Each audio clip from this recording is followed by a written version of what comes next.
How to be a better reader. We have the ability to read more than ever before, and it's easier to do so. You can scan the day's newspaper headlines waiting in line at the grocery store. You can pick from dozens of. Your doctor running behind schedule means you can read some of the email newsletters in your inbox you haven't gotten around to.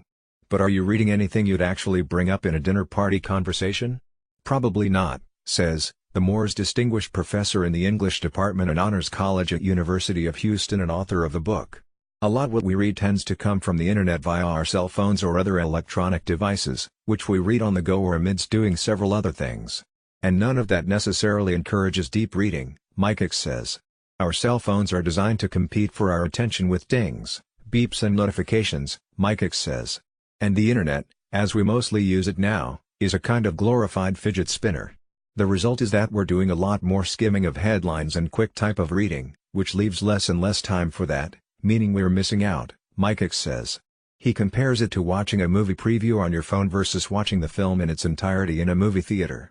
Real reading is slow reading, he says, being absorbed by what you read. The internet, as we mostly use it now, is a kind of glorified fidget spinner. Slowing reading is the term Mike Hicks uses in his book to describe deep, thoughtful reading. It's the kind of reading that allows you to know more about the world and encounter new things, and you actually learn something, he says.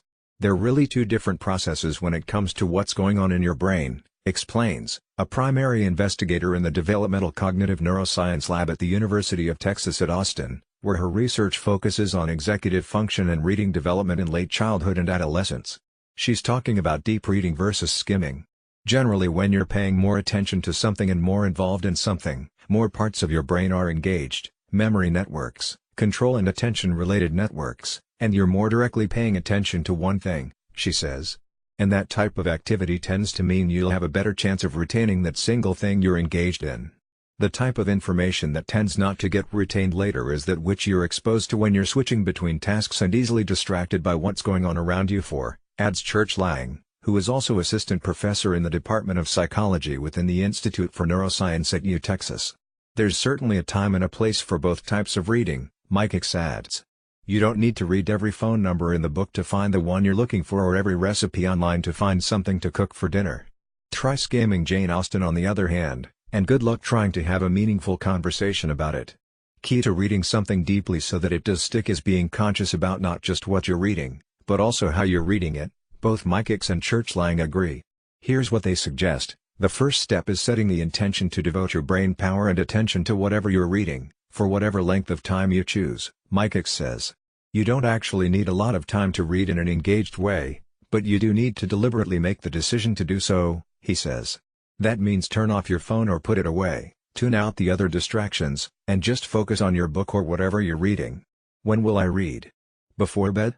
On your lunch break? On your commute? How much do I want to read? How many minutes or hours per day?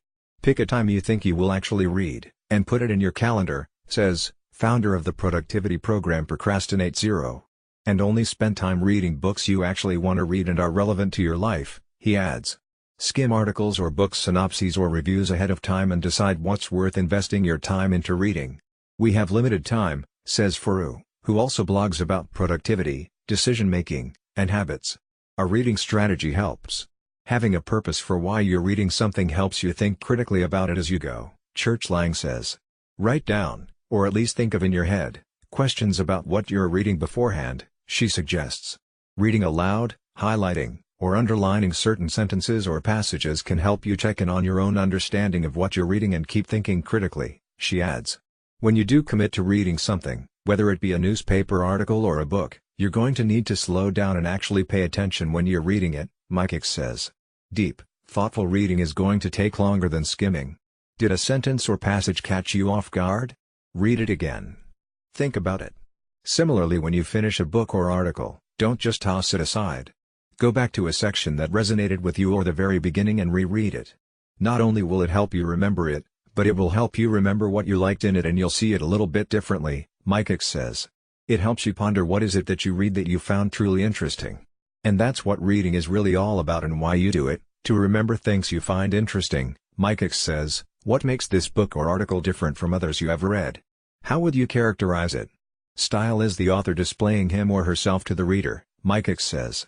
It's how you as the reader get to know the author, he says. It's also a way of becoming more familiar with the book or text that you're reading. When children learn to read, it's a very interactive process, Church Lang says. You ask what they think, what does this mean? What is this character thinking?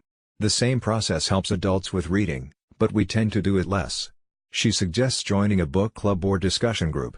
It can really help you remember what you're reading and read more carefully if you know you're going to discuss it with someone and someone else is doing the same thing, Church Lang says. Getting different perspectives on the same article can help your own understanding of it and make it stick because you've engaged with it at multiple levels, she says. Deep reading is a craft, Mike Hicks says. It takes practice. You can try to optimize the perfect situation or environment that lets you focus on what you're reading, Church Lang adds. But ultimately practice is what makes it easiest to do. Want more tips like these? NBC News Better is obsessed with finding easier, healthier and smarter ways to live. And follow us on, and